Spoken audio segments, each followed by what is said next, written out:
Could the Broncos really do it again? Denver will try and stick it to another AFC playoff hopeful when they face the Chiefs, who are fighting for a better seed as the season winds down. Predictions are about to boil over, but let's turn the heat down for a minute and heat up a few stats. Well, how about that for a start to his career? Throws it in, caught for the touchdown! Broncos fans have to be wondering how the year might have gone if Drew Lock had been the starter out of the gate. Lock lighting up the stat sheet last week en route to his second win in a row after taking over as Denver's starting quarterback.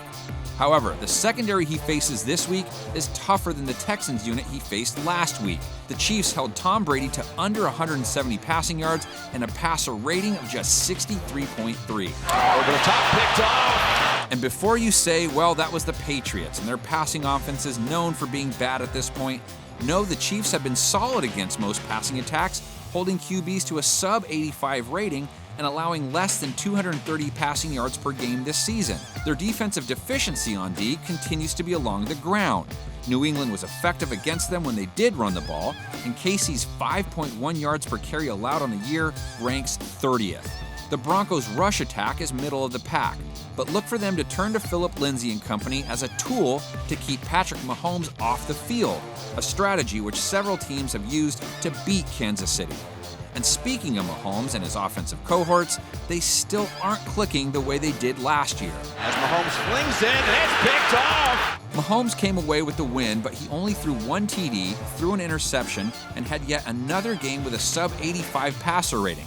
That's 3 straight, and the 4th time it's happened all year. By comparison, it only happened once in 2018.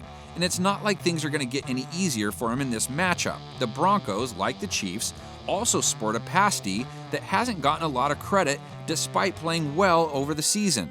Deshaun Watson was unable to do much of anything against them last week, especially once they got behind, so if Denver can get out to another early lead, it could make things interesting. Drew Lock is the first Denver rookie QB to start his career 2-0 since his boss did it. Could he make it 3? Or is Mahomes going to make this the week he reminds everyone just what the Chiefs' offense is capable of? Why don't we get some insight to both these questions by checking out our predictions? Looking, wide open field. Wide open for Mahomes. He high steps it in for the touchdown.